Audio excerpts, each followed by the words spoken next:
Bonsoir à tous, ravi de vous retrouver pour cette première édition complète de la soirée sur El Oula, à la une ce lundi. Ouverture à Srerat de la 12e retraite du Conseil de la paix et de sécurité de l'Union africaine. Une réunion consacrée à la réforme de cet organe pivot de l'organisation panafricaine.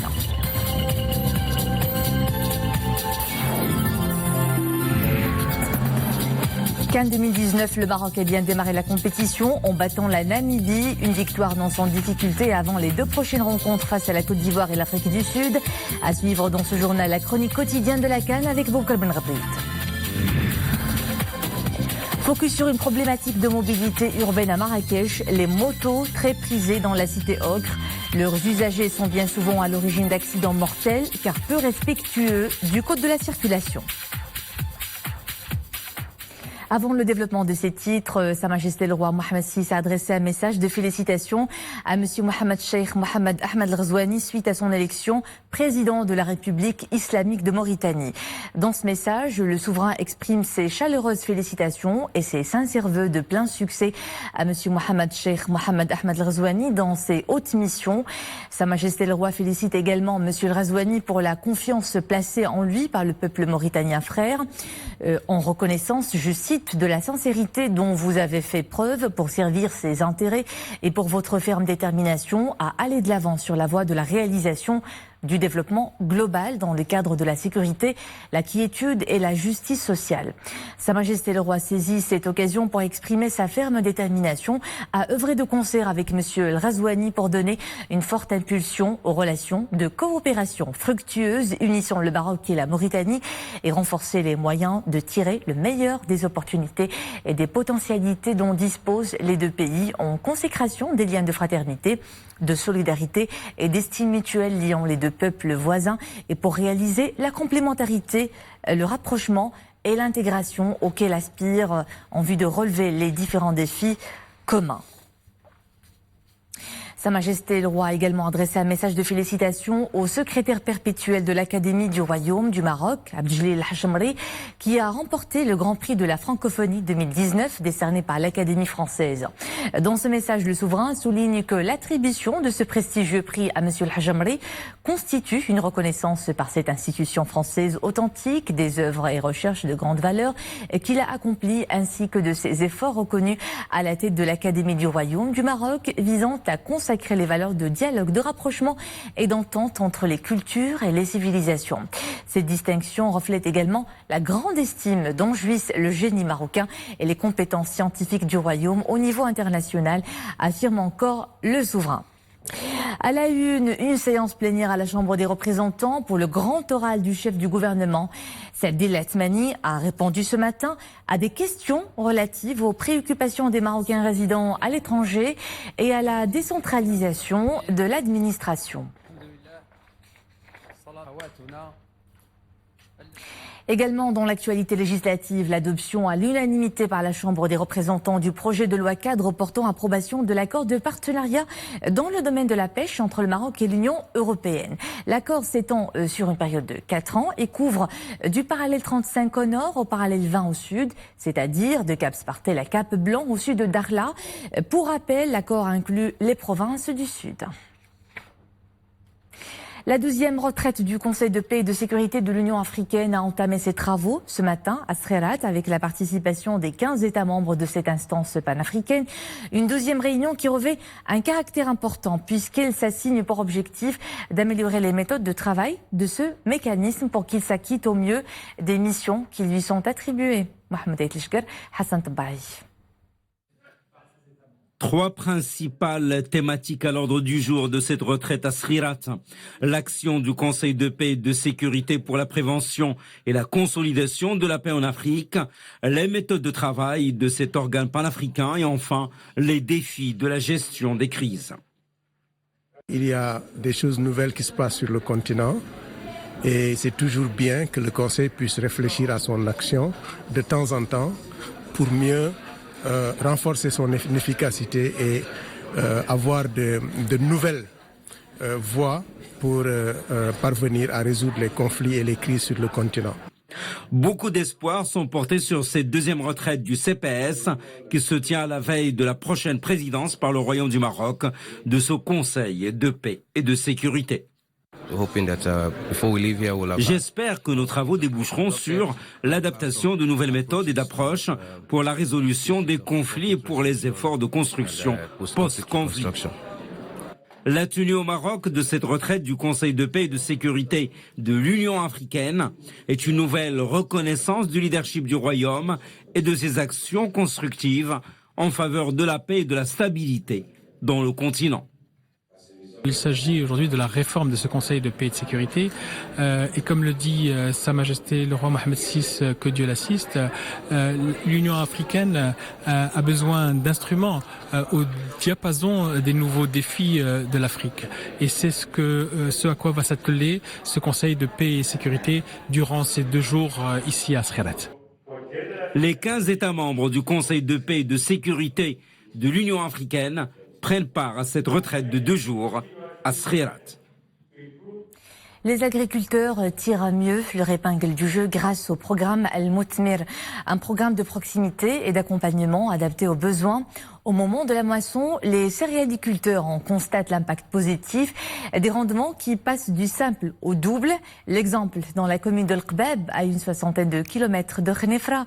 Des images signées Ahmed Fadeli sur un commentaire de Mohamed El-Lishkar. Des épis bien fournis, nous sommes ici dans un champ modèle. Juste à côté, ce n'est pas du tout pareil. Et nous avons ici une expérience grandeur nature de culture de blé tendre selon les bonnes pratiques agricoles du programme Al-Moutmir. Mais juste à côté, c'est un champ laissé au bon soin du céréaliculteur avec ses méthodes agricoles dites classiques. Eux, ils ont utilisé du blé tendre sur 2 hectares. Selon leurs méthodes scientifiques. Moi, j'ai cultivé également du blé tendre, mais selon nos techniques habituelles. Résultat, au moment de la moisson, une meilleure qualité du grain et un rendement qui passe du simple au double. Les bonnes pratiques d'Al-Moutmir sont donc vivement recommandées, à savoir l'analyse du sol, l'utilisation des semences sélectionnées, l'utilisation d'une formule régionale d'engrais qui est le 10-20-20-20, et le traitement herbicide au moment opportun, et aussi la fertilisation de couverture et finalement le traitement fongique. Au tout début de la saison, l'agriculteur se base sur la carte établie de la fertilité du sol. Cette carte montre la composition exacte de l'engrais et du fertilisant dont a besoin sa céréaliculture. Il appliquera ensuite, au temps opportun, les herbicides et fongicides conseillés pour booster la production. Le champ Al-Moutmir a produit 23 quintaux à l'hectare. Dans la parcelle témoin, le rendement n'a été que de 10 quintaux à l'hectare. Ce programme Al-Moutmir d'accompagnement agricole a bénéficié cette saison à pas moins de 10 000 agriculteurs dans 160 localités au niveau de 28 provinces à travers le royaume. Après New York, Washington et Miami, la Royal Air Maroc inaugure sa nouvelle desserte non-stop Casablanca-Boston, capitale du Massachusetts. La compagnie aérienne consolide son réseau au niveau de l'important marché américain. Ce premier vol s'est effectué au départ de l'aéroport de Mohammed V de Casablanca. Il a atterri sur le tarmac de l'aéroport international Logan de Boston. C'est une correspondance de Hasna Ben Gabil Arbineri avec un récit de Monia Marouche. Ce Boeing 787 Dreamliner vient d'assurer la première liaison au départ de l'aéroport Casablanca vers ce tarmac de l'aéroport international Logan de Boston. Ce nouveau vol direct et sans stop permet à la rame de renforcer sa présence dans le marché américain. C'est le 4e vol au départ des États-Unis, après les vols de New York, de Washington et de Miami en avril dernier. Donc c'est un vol qui va relier Boston à Casablanca à raison de 3 fois par semaine. Cette nouvelle ligne est opérationnelle à raison de 3 fréquences par semaine, lundi, jeudi et samedi. Et la durée du vol est de 7 heures au lieu de 9. Nous sommes particulièrement fiers car il s'agit de notre premier vol direct, non seulement de Boston à destination de Casablanca, mais de l'Afrique en général. Cette nouvelle desserte jouera un rôle important dans le développement du tourisme pour nos deux pays.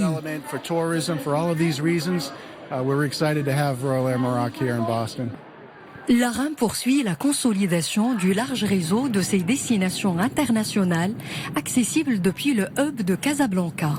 Dans cette nouvelle desserte, cet aéroport va servir également d'escale pour les voyageurs américains à destination du vieux continent. Place à présent à notre chronique quotidienne dédiée à la CAN 2019. Et comme chaque soir, on retrouve Boubker Benabrit. Boubker, bonsoir. Imen, bonsoir. Alors malgré la chaleur torride qui régnait hier sur le Caire, les Lions de l'Atlas ont tout de même tiré leur épingle du jeu. Ça a été difficile, mais ce qui compte, ce sont les 3 points de la victoire arraché de justesse face à la Namibie. Un match qui a été difficile, tu le disais Imen, donc la chaleur a pesé lourdement sur le rendement des joueurs, mais les Lions de l'Atlas ont réussi ainsi à empocher 3 précieux points. La sélection marocaine a imposé son style de jeu.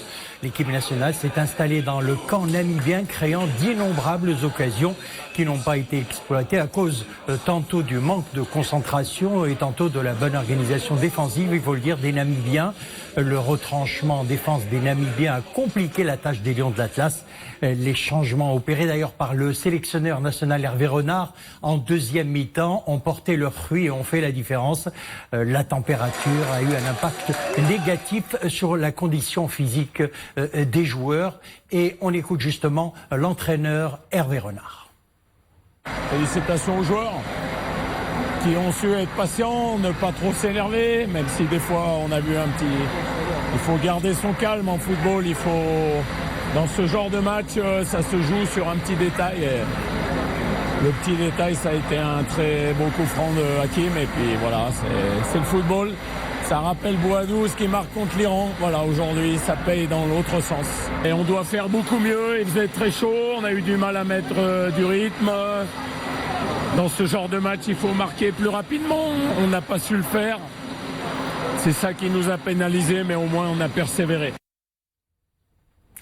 Alors, malgré la résistance des Namibiens, les Lions de l'Atlas ont trouvé le chemin défilé. Les joueurs ont fourni de grands efforts grâce notamment à Hakim Ziyech ou encore Mbark Bossofa. Toute l'équipe est à féliciter. Alors, il faut dire que Hervé Renard a bien analysé les 45 premières minutes de jeu. Il avait décelé quelques petits problèmes au niveau du milieu de terrain. Il a apporté du 109 à l'attaque. L'entrée en jeu de Boutayeb, Bouffel et Ahmadi a donné bien sûr un nouveau souffle au groupe. Les joueurs sont conscients de la difficulté de la tâche qui les attend, ou plutôt de la tâche qui les attend, affirmant que le niveau de l'équipe nationale va s'améliorer dans les prochains jours et surtout face à la Côte d'Ivoire vendredi. On écoute leur déclaration après la fin du match. Anadaba Martin, j'ai le Coupe Afrique, premier match où on a commencé avec une défaite. واليوم الحمد لله ربحنا واهم شيء اليوم on commence avec une victoire. والحمد لله ربحنا هذا هو le plus important dans cette compétition. عرفنا le match الاول c'est le match qui détermine la suite ديال la compétition. الحمد لله واخا on a joué contre une équipe où je pense leur objectif c'était de bien défendre. لاعبين le match nul. On n'a pas arrêté, on a continué à provoquer, etc. Alhamdoulilah, on a cette chance des fois de temps en temps. Le match n'était pas de tout repos. La Namibie a joué la défensive. Plusieurs occasions se sont présentées à nous. L'essentiel, c'est les 3 points de la victoire. Si vous vous rappelez, les premiers matchs de Coupe d'Afrique que nous avons joués auparavant, on les perd. Aujourd'hui, on a gagné. L'équipe sera prête pour le prochain match. Je voudrais remercier les supporters marocains qui ont fait le déplacement au Caire. Nous leur dédions cette victoire. Le premier match est toujours difficile. Malgré cela, nous sommes arrivés à la victoire. Il ne faut pas baisser les bras. Nous ne sommes pas encore au deuxième tour. Il faut se concentrer à présent sur le prochain match, celui de la Côte d'Ivoire.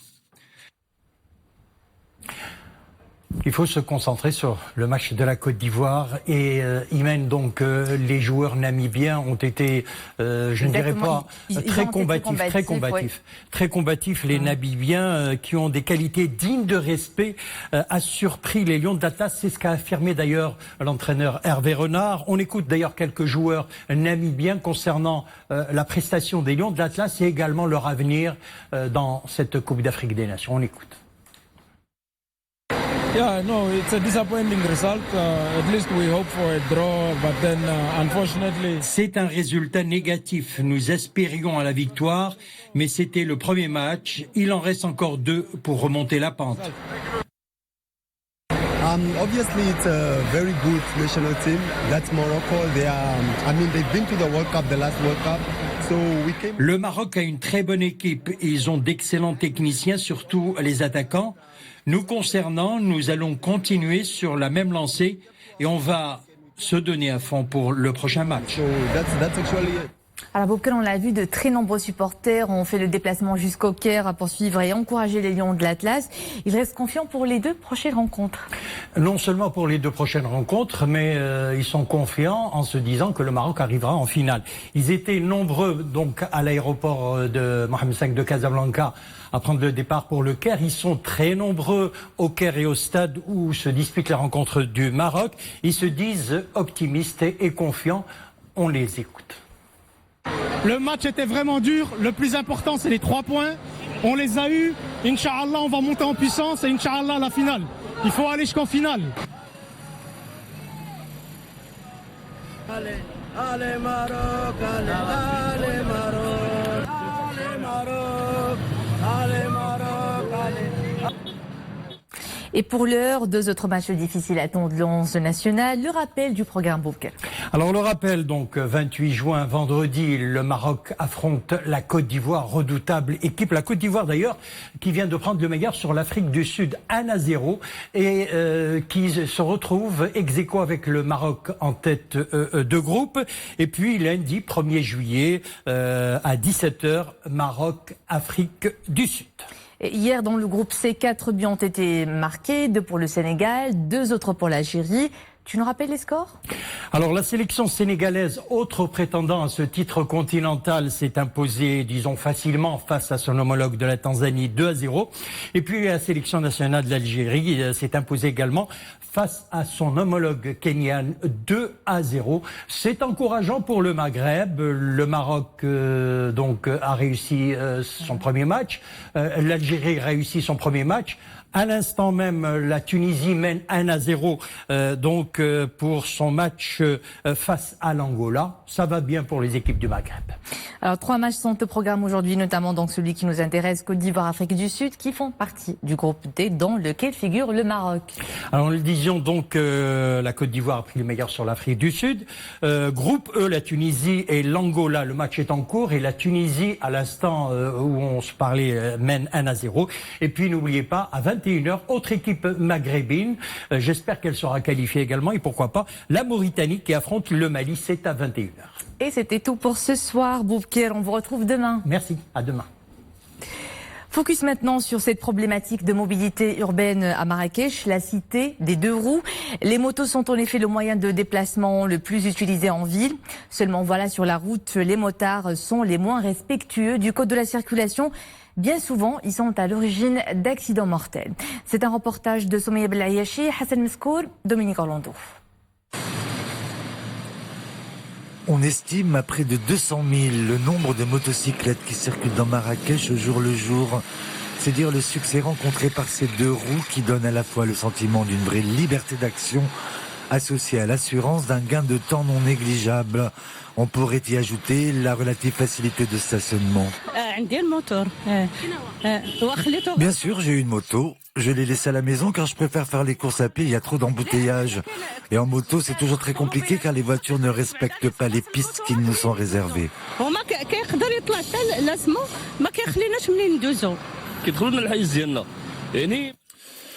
Pour une ville touristique comme Marrakech, c'est honteux de la part des automobilistes. Chacun devrait respecter l'espace de l'autre. Et la consigne est évidemment valable pour l'ensemble des usagers de la route qui doivent impérativement respecter les règles de sécurité, comme ici à l'image le port du casque pour tous.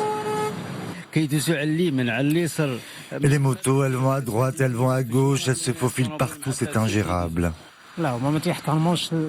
Vous les voyez, vous, les motos, respectez le stop, ils font ce qu'ils veulent, et en plus, ils vous crient dessus.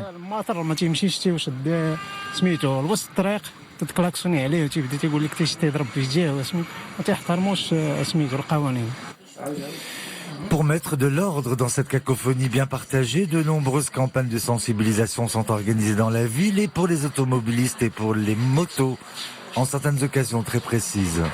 Par rapport aux motos, normalement, chaque année, nous organisons une activité avec une association du motard ici à Marrakech pour les sensibiliser à respecter le code de la route et respecter les piétons. Et à travers votre reportage, je veux envoyer un message aux différents conducteurs de respecter le code de la route parce qu'on déploie beaucoup d'efforts, ce qui bloque le développement de notre pays.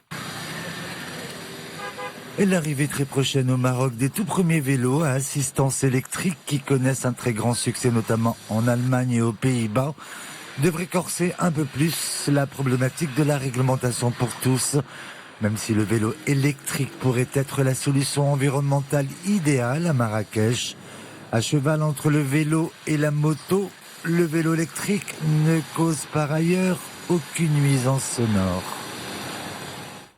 De belles paroles et une bonne dose de bonne humeur sur la scène Ouelem Suissi qui a accueilli hier les jeunes rappeurs Big Flo et Oli et le lover d'Adjo. Pour cette troisième soirée, Mawazine a encore une fois fait un carton et transporté la foule sur les astres. Madish Tebi, Dominique Orlando.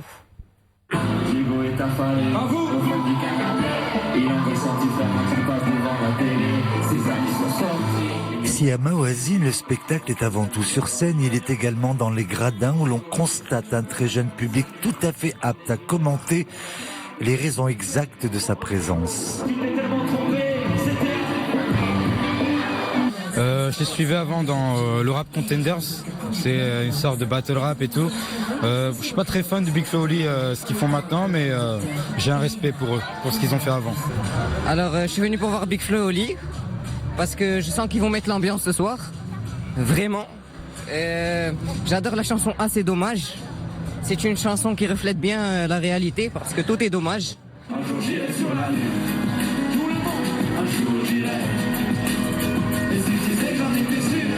Est-ce le fait qu'ils soient tous les deux frères? Il émane en tout cas de Big Flo et Oli une rare élégance dans l'attitude, dans la musicalité soft de leur répertoire et évidemment dans ces textes directement adressés qui passent sans jamais heurter qui que ce soit.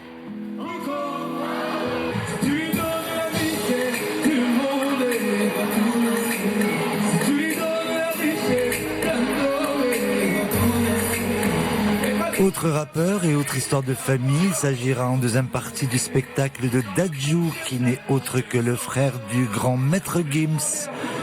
Tous les deux partagent une vraie passion pour le Maroc et c'est surtout cette totale disponibilité de l'artiste qui aura su séduire le public de Mawazine jusqu'au bout de la nuit dernière.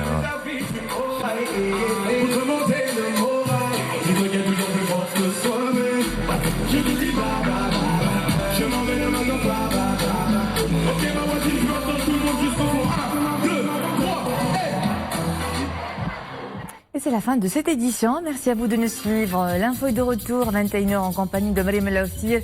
J'aurai le plaisir de vous retrouver demain. Passez une agréable soirée.